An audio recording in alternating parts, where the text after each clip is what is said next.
Now, the greatest radio shows of all time.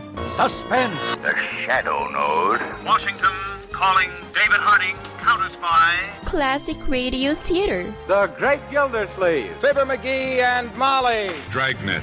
Gunsmoke. The Lone Ranger. Now, step back into a time machine with your host, Wyatt Cox. Good evening, friends of the Inner Sanctum. Western adventure Reed Hadley stars in the Adventures of Red Ryder. This episode, which is Devil's Hole, was originally broadcast March 28, 1942.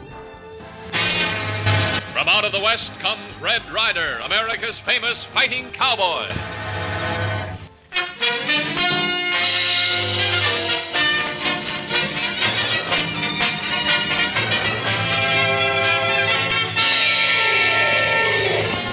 Brought up that pony, Little Beaver. There's trouble over in Devil's Hole. Editor Kendall needs our help, so let's ride. You betcha, Red Ryder. Get along. Get him up. Get!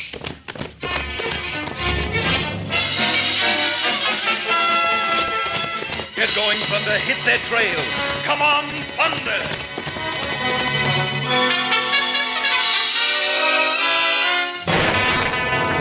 The Adventures of Red Ryder.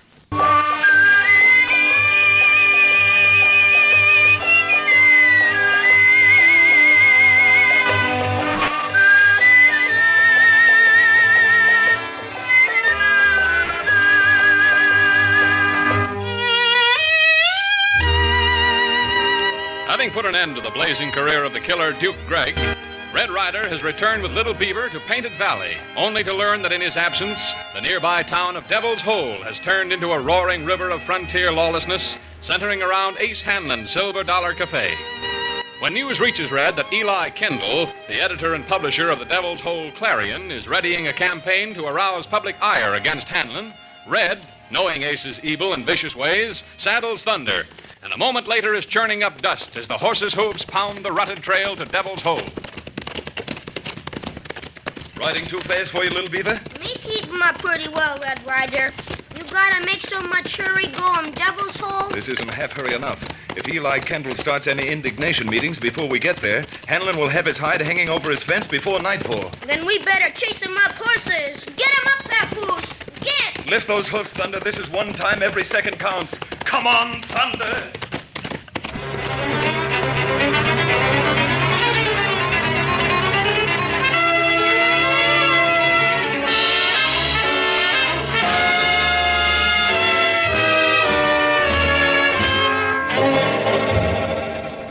Inside quick, Dad. Here comes that gang of ruffians. They've no right to ride into our town shooting and killing.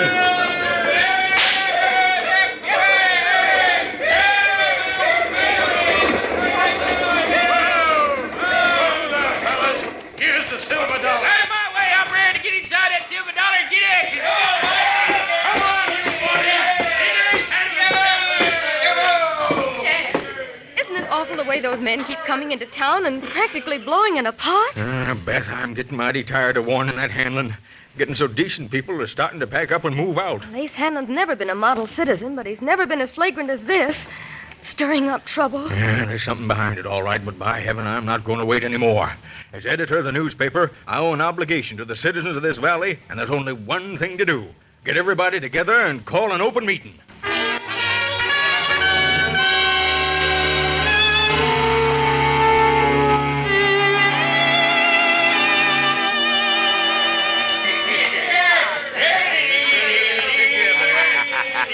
Why, sure thing, cowpoke.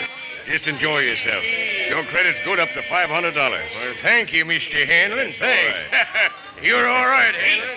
East. Yeah, Gringo, what's up? I just come from across the street. Kendall, that newspaper fella's got a crowd together in front of his place, and he's making them a speech. What kind of speech? No kind you'd like to hear. Well, in that case, maybe we better go over. Us? Over there? Sure. A guy like you might even show an editor where he's wrong. Huh? You can put the punctuation in the right place. Come on, Gringo, and keep your hand right on your gun butt.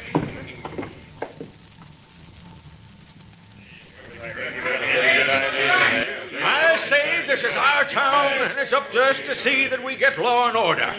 It's high time we made folks understand that Devil's Hole is no place for thieves, gunmen, and murderers. Just a minute, Kendall. Yes, Hanlon, what is it? You talk mighty pretty, but just who would you say was one of those thieves and murderers? I ain't seen none. No? Then your eyesight must be mighty bad, Ace. Dad, be careful. I'm handling this, Beth. My eyesight's pretty good. But since you're so sure it ain't, supposing you start naming names. All right. One of the men we've got no room for around here is right next to you. And his name's Gringo Jordan. Why, you're calling me a murderer, Kendall. Fill your hand. Dad, please. All right, Gringo, you don't scare me none. Why, you cheap tin-horn scribbler, you are... Oh, my hand. Who did that? I did that, mister. Any objections? Ryder. Hey, Ryder. But, Ryder, you got to be butting in. This skunk called me a murderer and then went for his gun. I'd say Mr. Kendall was right, as usual. Yeah, someday, Red, you're gonna reach for your iron and just draw lead. A whole skinful of lead. Maybe, Ace, but it won't be yours. No, it won't. Because I'm not waiting for Hanlon, Ryder. Still a lot of fight left in you, isn't there, Gringo? Hand me back that 6-gun and find out. I've got a better idea. I'll just take off my gun belt. That'll make us even. If you're looking for a fight... Me take a belt, Red Ryder. Think you're pretty good, do you? Well, try this. Haymaker,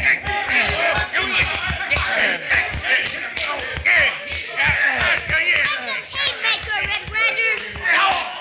Yippee! Red Ryder put him to sleep. When he comes to, Hanlon, you might tell him if I see him in town again, I'm going over him once more, but good. Yeah? What if he's not interested? Suppose we wait and find out. It might surprise both of you. Hello, Mr. Kendall. Howdy, Red. I don't know how to thank you for Forget it.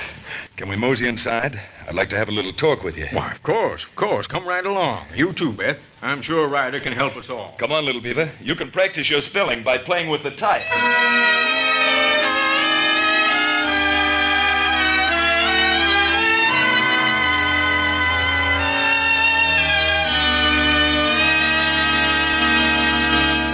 Maybe you're right, Mr. Kendall, but it doesn't sound like Ace Hanlon. He's usually too smart to stir up trouble openly. That's just what Dad said earlier today. Still, I can't see what reason he'd have to try to make the town lawless. Cattle's all shipped and paid for. What little crops there are. You know what I was just wondering? What, Red? Well, the only thing around here of any importance today is the new tunnel the government's putting in to bring water down to Painted Valley from Lake Bonita. Uh-huh. And the man who's contracting the job has had trouble. There's talk going around that if he can't finish this week, they're canceling his contract and giving it to a concern from Fort Badger. Red Ryder, me hear some men try and make Injuns angry about water tunnel. Tell them tunnel go through, Injuns no can fishermen lake. Thanks, Little Beaver. Well, that ties up some, Mr. Kendall. Bless me if I can see what earthly good Ace Hanlon could get from stirring up the engines and trying to block the tunnel.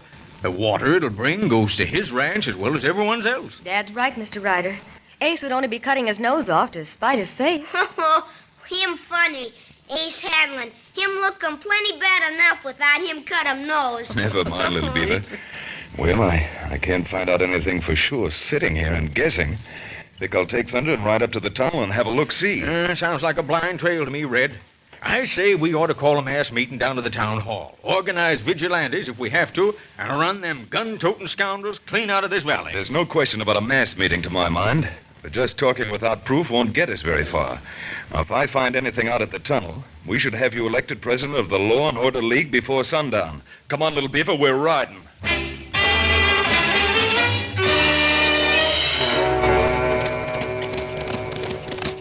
him up, Papoose. Ride him, pony. Come on, boy, this is a long trail. Come on, Thunder. Red Ryder. Oh, Papoose. Oh, Thunder. You say in this trail, him shortcut? Yes, it cuts about 3 miles off the regular road to the hills. Why? Well, you look him a trail. See? Plenty fresh hoof marks and dirt. 3 men going through here not many minutes ago. Little Beaver, you're about the biggest help a man ever had. Here I ride along looking at the sky when I should be watching the trail. We see him hoof prints, but maybe hoof prints mean nothing. No can't tell if made by Ace Hanlon horse. You sure can't. But if it is Hanlon's trail, we better rattle these bridles and shake up our ponies. The sooner you get to trouble, the sooner it's over. You betcha. Get him up, Papoose. Get him up fast. Pound that dirt, fella. We're closing in. Come on, Thunder.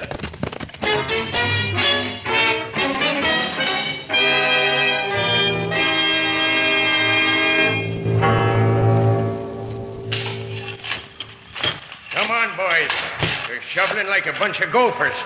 Dig in. Move that rock like men. Boss. Yes, Ned. That fellow runs the Silver Dollar in Devil's Hole. He's just outside the tunnel entrance, giving our men handbills. Handbills? What for? Here, I took one. He's passing the others out to the ship that just went off. Yes, let me look at it here. What's it say? Anniversary week, starting Saturday. Free deluxe dinners and entertainments to all our customers. Come and bring your friends.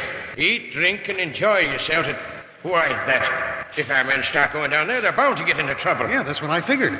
Probably all end up in jail instead of getting back here on the job. Well, I'll soon put an end to that. Come on, I'm going down and run Mr. Ace Hanlon out of here for keeps. Everything's free, men. Come down and enjoy it. Why, listen to that sidewinder.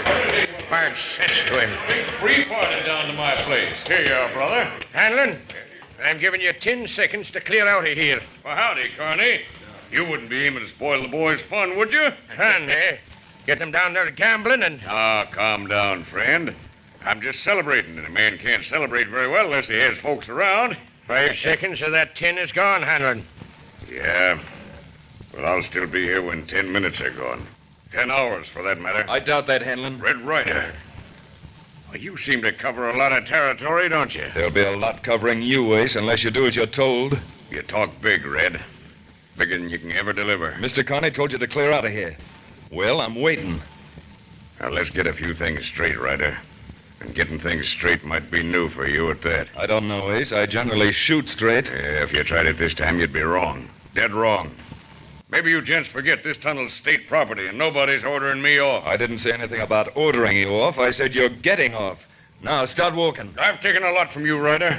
Maybe now's as good a time as any for me to finish what you've started. Red Ryder, watch him. He go for gun. Yeah, that's right. I go for gun, only this time I got it. I suppose you start walking, Red. Walking fast. Getting the drop on me might have been a mistake, Hanlon. Yeah? Yeah. Guns aren't the only thing to make a man change his mind. For example, a shovel isn't bad. Why, you... Knock the gun out of his hand. Gun was shovel, Red Ryder. That's right, Little Beaver. A shovel's a mighty handy tool to have when a polecat like Hanlon's around. It's good for spanking and just perfect for digging. Digging graves. Smart, ain't you, Ryder? Very smart. Put that shovel down and I'll show you how smart you really are. I'm putting the shovel down, Ace, but not where you want. I'm putting it across the seat of your pants. Spank him again, Red Ryder. Ryder, where I'm going to get you won't be by your britches, it'll be by your neck. I think you're wrong, Ace. Awfully wrong. Now, suppose you apologize to Mr. Carney here for taking up his men's time and then start moving. I'll be hamstrung before I'll apologize. Yeah? No! I said apologize. Now get started or I'll warm your pants again. No, I apologize. I'm sorry. Ryder, I'll pay this back with interest. Ryder, you sure taught that just for a lesson. I don't think you'll be back here bothering us again. Don't be too sure about that, Mr. Carney. Hanlon's just like the snake he is. The more you cut at him, the more pieces there are to strike back. Maybe so, Red Ryder. But Hanlon no warning by making rattle. I know, Little Beaver. And that's why I'm going back to town and build a trap that snake is never going to get out of. Next time he lashes out with his fangs, he's going to be a goner.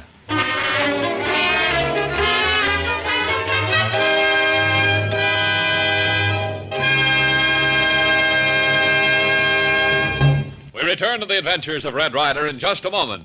March 28, 1942, The Adventures of Red Ryder on Classic Radio Theater with Wyatt Cox. Now on Classic Radio Theater with Wyatt Cox, more of The Adventures of Red Ryder, March 28, 1942.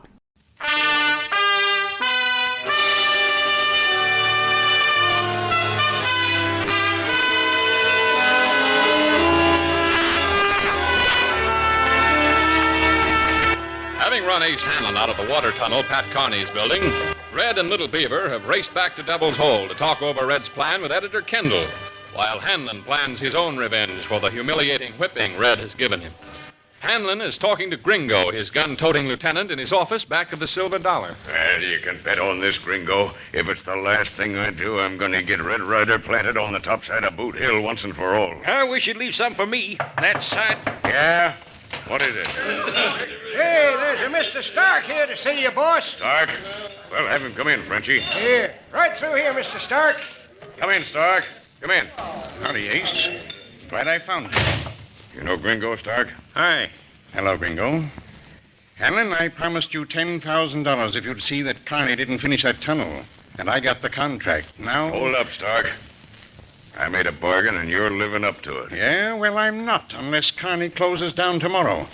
I just got word from the state that he may get an extension. Well, what do you want me to do? Blow it up and get all of us in jail? I know what I'm doing. I got most of his men coming in tomorrow night, and by the time they get through with what I'm going to feed them, they'll be behind bars for disturbing the peace. I hope you know what you're doing, Ace, because I do. You got exactly 24 hours more. Why, I'll plug that Welcher if he tries to back us. Shut up. Okay, boss, only... First thing I better do is make sure that fool editor doesn't start trouble. I think I'll just amble over there and have a little heart-to-heart talk with Kendall. Yeah, maybe he wants to go on living. Wait here, Gringo. What I got to say to him won't take me very long.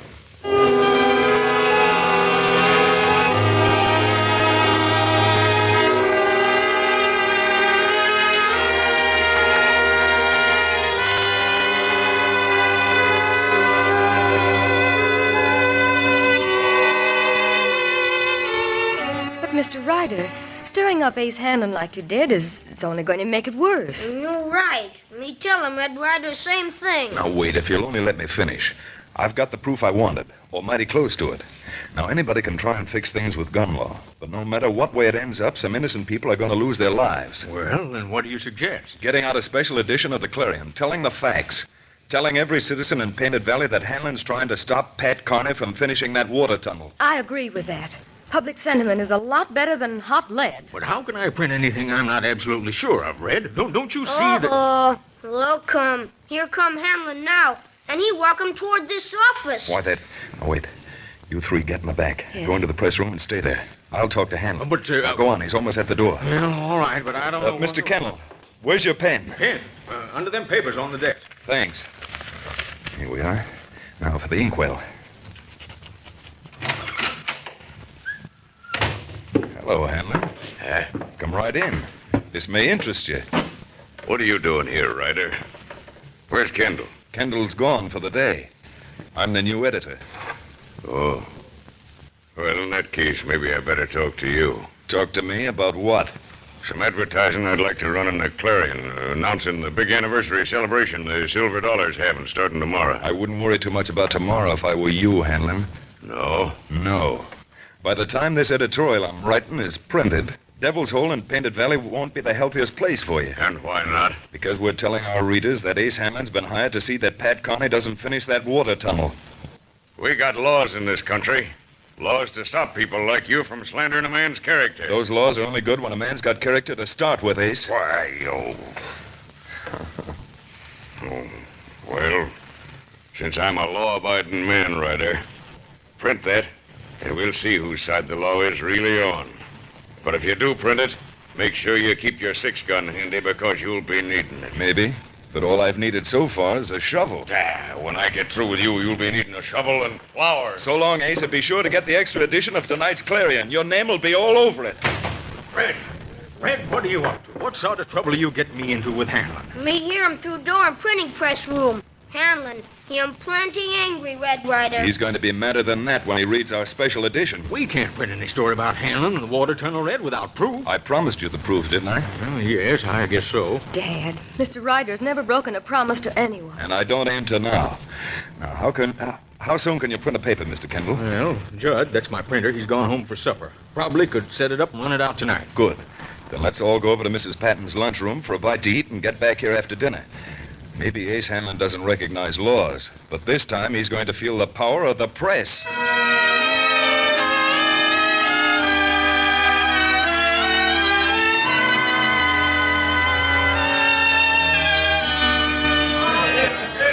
Now, look, Ace, you can't stand there all night staring like that, not saying a word. Oh, I know. I've been thinking. Gringo, how many of these men around here can you trust? No, 4 or 5, maybe. Why, boss? 4 or 5, huh? Well, that ought to be enough. Yeah? Look, Ryder don't scare easy. I'm afraid maybe he'll run that editorial no matter what I told him. There's only one way I can be sure. What way is that, Ace? Tear that newspaper plant and presses apart so bad they won't be able to print nothing about me. think you can handle that, gringo? Yeah, watch me. It isn't every day I get a chance to pick up 10,000 greenbacks that easy. It sure ain't. All right, get yourself some boys you can depend on. It's dark now. Go over to that office. I know, Ace. By the time we get through with it, there won't be a clarion printed in Devil's Hole for the next 6 months.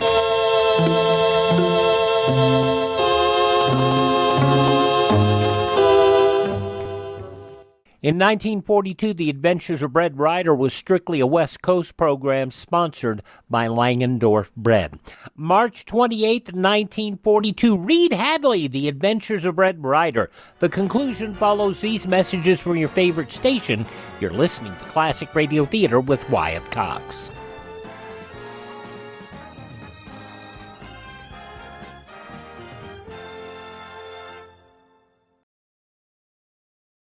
Just when you thought it couldn't get any better, Mike Lindell and MyPillow launching the MyPillow 2.0. Now, when Mike invented MyPillow, it had everything you could want in a pillow. Now, nearly 20 years later, he's discovered a new technology that makes MyPillow even better. Of course, the patented adjustable fill of the original MyPillow, but now with brand new fabric with a temperature-regulating thread, it's the softest, smoothest, and coolest pillow you'll ever own. Say goodbye to tossing and turning and flipping your pillow over in the middle of the night. And more great news on the MyPillow 2.0 buy one, get one free offer with my promo code Wyatt. MyPillow 2.0 is 100% made in the USA, 10-year warranty, 60-day money-back guarantee. Go to MyPillow.com, click on the radio podcast square to receive the MyPillow 2.0 buy one, get one free offer. Use my promo code Wyatt or call 1-800-928-4715.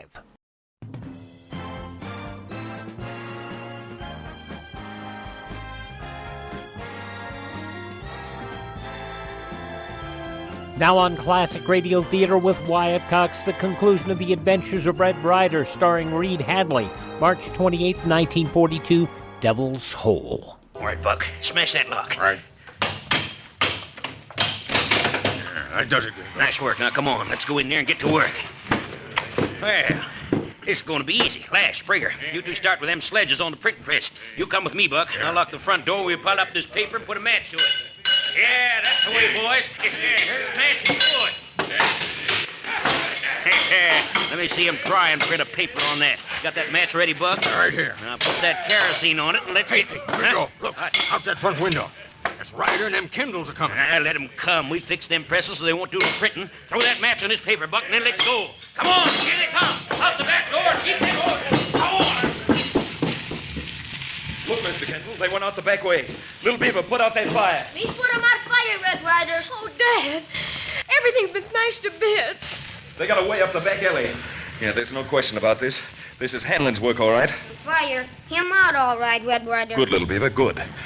Oh, just look at this place. It's a wreck. Yeah, not a chance of printing the paper about Hanlon now, Red. Presses smashed to smithereens. Red Ryder. Yes, Little Beaver? Me spell 'em pretty good now. Let me put 'em typed together and make 'em paper. What good will one paper do, Little? Wait a minute. One paper might be all we need. One paper? Well, I don't see what you mean, Mr. Ryder. Well, I do. Mr. Kendall, the printing paper's all right. The type's here. Now, could we set up and print one paper? Just one by hand? Well, yes, I guess so, Red, but for the life of me... Then let's get started. There's more than one way to skin a snake. One paper will be enough to make Hanlon overplay his hand for the last time.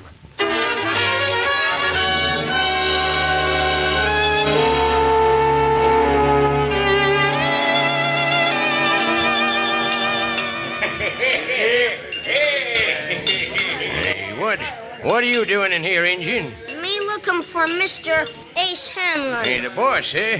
Hey, that's him down to the end of the counter. Anything you want, Gringo. It's all on the house. Little Beaver, what are you doing in my place? Me got a new job, Mr. Hanlon. Me make him delivery Mr. Kendall paper, Clarion. You want buy him? The Clarion? What? How did they manage to... Why, sure, Injun. I never turned down a kid in my life. Here. Me think you enjoy read 'em Clarion, Mr. Hanlon. Good night. Maybe see you by and by. Ace, how could they print that paper? That's what I'd like to know. Here, let me read it, all right? Ace Hanlon involved in plot to ruin water tunnel. What? Mass meeting in town hall at noon. Crime must be abolished in Devil's Hole. Well, we'll see about that. Ace, what are we going to do? They'll get to holding that meeting. It's goodbye to that 10,000 smacks. Yeah, well, before they do, it'll be goodbye to that tunnel. Round up the boys and get plenty of explosive. We're blowing up that water tunnel tonight.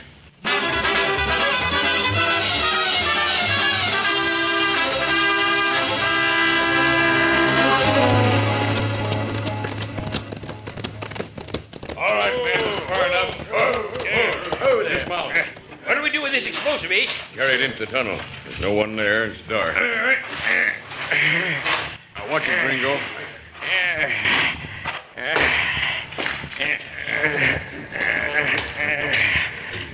All right, hold it, Gringo. This should be far enough.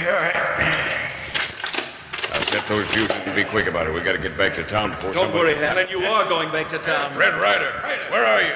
Confound this dark. I see him, boss. Connie, get after him.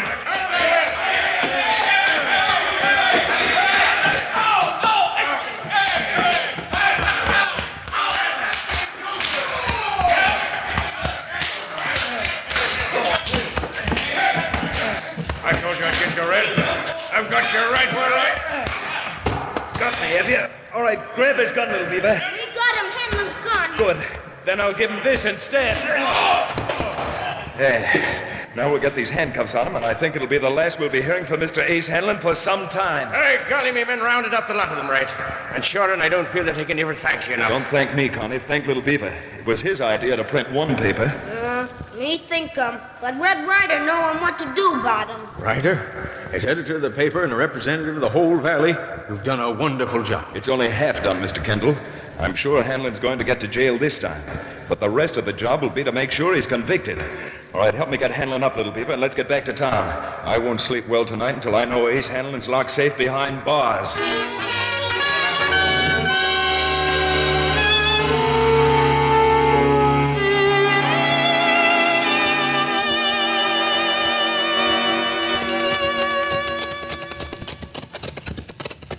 Cold air woke you up, huh, Ace? Yeah, someday I'm gonna wake you up, Ryder. Maybe someday, 20 years from now, when you get out. I'll take my chances. All right, stir up that pony, Little Beaver, and let's ride. Stir him up, Papoose. Get! Back to Devil's Hole, Thunder. We got a prize package. Come on, Thunder!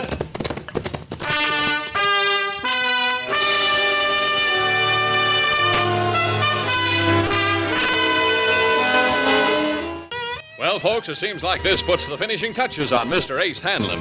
Red Ryder has succeeded in placing his archenemy and gun-toting henchman into the hands of the law. And now America's famous fighting cowboy and his little Indian pal are once more headed for the wide open spaces. Listen in next time when Red Ryder and Little Beaver ride to the Barton Ranch, where they'll be pitted against Stoney Carson and his tough pack of gunslingers. March 28, 1942, The Adventures of Red Ryder on Classic Radio Theater with Wyatt Cox. And our thanks to Ted at RadioMemories.com, who supplied us all these restored Lum and Abner programs here that we run on Classic Radio Theater with Wyatt Cox. And this episode, we continue dealing with the circus, going back all the way to March 28, 1935. And it looks like the circus is doing okay in Mena.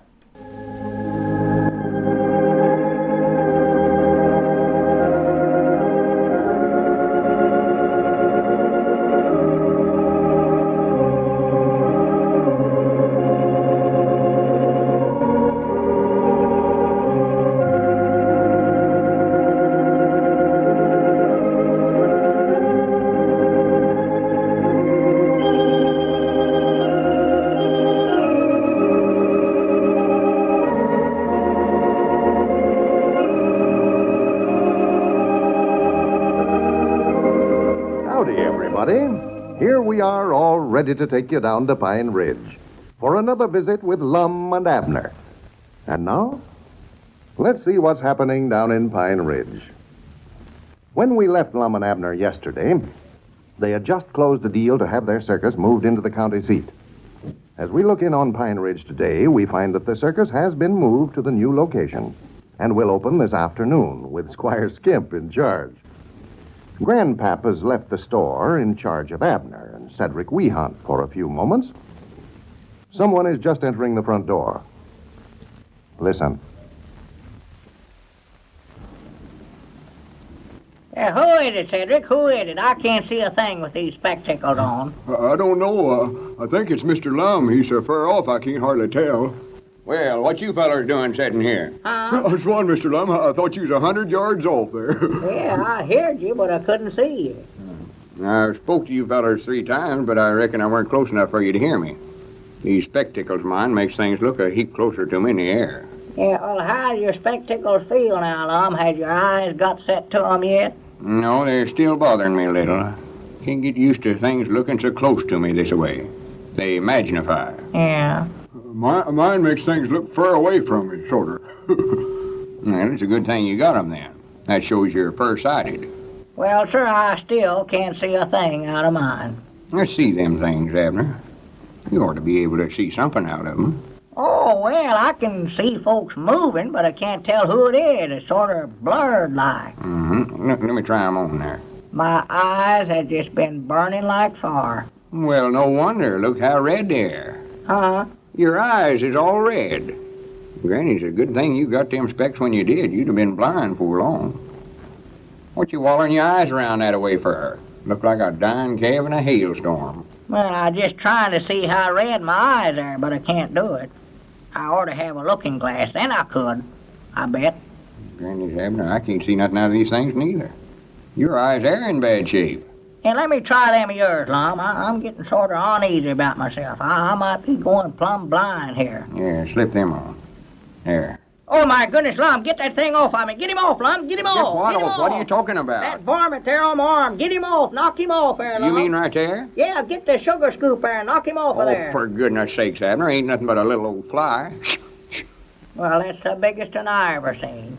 I know as he can take an arm right off a feller. Oh, that's just them glasses of mine you got on. No wonder they magnify everything. Just look around the store a little. Oh, yeah, I see now. Yeah, they exaggerate, don't they? Exaggerate? Sit you talk. Exaggerate. I'll swan. Cedric, you look a sight sitting there. Mom? What you sitting there so quiet about, Cedric? Oh, I forgot. These spectacles of mine makes you look so far away, I forgot I could talk to you. Let me see them spectacles of yours, Cedric. Yes, I'd love to take them off anyway. Yeah, here, Lum. Here. You better put your specs back on now before you ruin your eyes. Yeah. Look out, Cedric. Don't crowd up so close that way. I never moved. Oh. Yeah, it's these glasses. Granny, looks like you got your nose right in my face. Now, Granny, your eyes is red too, Cedric. Well, I ain't surprised. My eyes has been burning something wonderful. Yeah, it's a good thing that spectacle salesman come to town when he did. He sure needing glasses, you could tell that. Yes, sir, I never even knowed it neither. I just thought my eyes was working all right, far as I knowed, but I just stand around over there where that fellow was a-selling them at, over there by the circus grounds, and he said he could tell by looking at me that I needed them. I was just standing there counting my money, and he hollered at me. I reckon I was counting it so slow he could tell I couldn't half see. Yes, sir, that feller has been a big help to this community. He's got new glasses on might nigh everybody in town. Yes, Mom. He says it's the drinking water here in Pine Ridge that causes everybody's eyes to be in such bad shape, he thinks. Well, there must be something, for he ain't examined nobody's eyes yet that ain't needed glasses. Well, Ezra Seastrunk sure thinks the world and all of him. He taken his whole family over there yesterday evening and had them all fit out with him. All the young'uns and everybody. Even that little baby of theirs, just 2 months old. Of course, I had to put nose glasses on him for the handles was too long to go over his ears. You mean they put nose glasses on little Herman? Yes, Mama. I wish I'd have got that kind, too. They got a sort of a button that goes with them, and they pin that on little Herman's dress. And then there's a chain runs from the spectacles to the button and winds up some way or other, sort of like a window blind. You don't mean reading glasses? No, I don't think so. I don't even think the baby can read. Well, it comes by that natural. Ezra can't even read himself. Can't even write, for as that goes. Well, Ezra can sign his name, I know, for I saw him do it. Yeah, but he can't sign it without lolling his tongue out. Hey, Lum! Oh, for goodness sakes, Abner, don't be hollering in my ear that way. Oh, excuse me, I forgot, Lum. You look like you was sitting clean across the room there. Yes, these spectacles are Cedric's that I got on here, I reckon. Well, take 'em off. Give 'em back to Cedric before he ruins his eyes sitting there without 'em. Yeah. Holler here in my ear and me with a splitting headache. Yeah, here, Cedric. Have you got a headache too, Lum? Headache? It's been splitting wide open for 2 days now. Well, sir, mine has too. I never slept a wink last night. Up with it all night long. What does a headache feel like? Didn't you ever have a headache, Cedric? Oh, reckon not. Reason I asked, I've had a hurting up here in my head for 2 days now. I didn't know what it was. There must be an epidemic of headaches around here.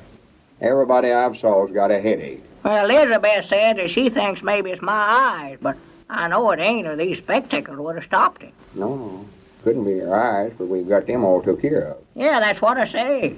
I don't know what's causing it. It's the first headache I've had in years. I don't recollect Wait, when I believe that's our ring. Oh, yeah. Oh, What's the matter? that blame chair. Hello? Yes'm, this is him. All right. The county seat's calling. Who? The county seat. Oh. Squire Skimp, I reckon who it is. I told Squire to call up after the afternoon performance and let us know what kind of a crowd they had and all. Uh-huh. Yes, Mom, I'm holding it. We ought to went in there with them, I reckon. Help them get started, but... Son, my head was hurting so bad I never felt like doing nothing, hardly. Well, I never felt like it neither, up all night that way. I just never felt like doing nothing. Well, I aimed to go, but I got up this morning and looked over there where there's loading the tent and all that stuff. Looked so far away, I just figured I wouldn't have time to get there before they left. No. So I never went. Well, maybe we'll all feel better tomorrow and we can go in there and see how the circus is getting along. Just go in the county seat, you know, and see Squire and ask him how... Wait a minute. Hello? Squire? Yeah, this is him. Yeah. How did you do? No, I say, how did you do? Yeah. Oh, that spectacle salesman. He's a friend in need. Well, fine. That's sounding a heap better. Yeah. Uh-huh. I'm going to take Elizabeth Well, and that's Pearl fine, Squire. I'm so proud to hear. Have me put a pair on Elizabeth and Pearl, too. Well, I don't know. I don't believe we can make it tonight, Squire. We're all about half sick with a bad headache. Oh, me, my head is killing. I don't know. Something we had, I reckon. Just hurting something wonderfully all day. Yeah, it might be. Well, we'll try to get in there tomorrow, though, Squire. All right. Glad you called. And glad to hear you're doing so well. All right. Goodbye. Granny, that's a sounding better. Yeah, done good today, huh? Oh, said they had an uncommonly big crowd. Tent was full. Well, I do know. Well, that's fine. I believe Squire's going to do all right, Abner. He does know the circus business. Oh, yeah, that was a good idea, moving it out of town, getting it in there where we can get a crowd. Wait a minute, that's our ring again. Might be Squire calling back. Oh, Jack. Chair. Move that thing, Cedric. You mean that chair way over yonder? I don't see no chair. Mouthpiece on this telephone looks like it's big enough for me to crawl inside of. Hello? This is a jot 'em down store. Oh, yes, Mom. Yes, Mom. Well, Cedric's here now, and I'll just get him to run over there with it. What was it you was wanting? A dozen eggs, can of baking powder, 2 cans of tomatoes, and a box of snuff. All right, you'll be right over there with it. Thank you, Mom. Not at all. Goodbye. Cedric, I want you to run over to the Widow Abernathy's for me. Get a can of baking powders and 2 cans of tomatoes off the shelf over there. Yes, Mom. Yeah, let me get these specs of mine off, and I'll help you. Maybe I can see something, man. Yeah, get a can of snuff over there, Abner. Granted, we'll have this order out in no time. Let me get a sack here. These way yonder too big. Where are them little sacks we had? And this little one's fine. 1, 2, 3, 4. What in the world are you doing there, Lum? Counting out this dozen eggs for the winter. Why, them ain't eggs, you eat it. Them's navy beans you're counting out there. Navy beans. Well, the circus may have left town, but the spectacle salesman will long be remembered in Pine Ridge. This is Carlton Brickert, speaking for Lum and Abner and Horlicks, who bid you all good night and good health.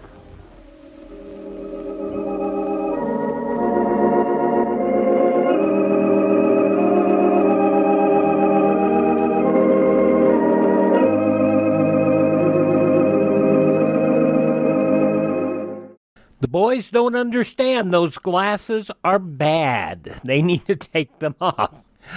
But they won't do it. March 28, 1935, Lum and Abner on Classic Radio Theater with Wyatt Cox.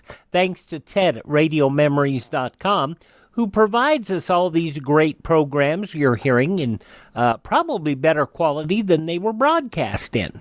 We want to thank Ted for that. RadioMemories.com. Ted supplies shows on cassette, CD, or on flash drive for your computer. RadioMemories.com. And another thank to a friend of ours who keeps letting the people know on Facebook. There's a Lum and Abner group over there, and Robert keeps them updated with what shows we're running. Thank you, Robert, for all your kind help in spreading the word about the program. You can spread the word about the program, too. Let folks know that we're on Facebook and Twitter, and you can get all those links for that over at classicradio.stream. At classicradio.stream, not only do we have streams of all of our shows on demand, 21 hours a week of great classic radio programs, you can also find our social media links, as I said. You can also learn about building a classic radio collection of your own. You can contact me there, and if you'd like to help support the show, you can buy me a coffee. That Buy Me a Coffee money goes toward helping us build our classic radio collection even bigger and acquire those collections.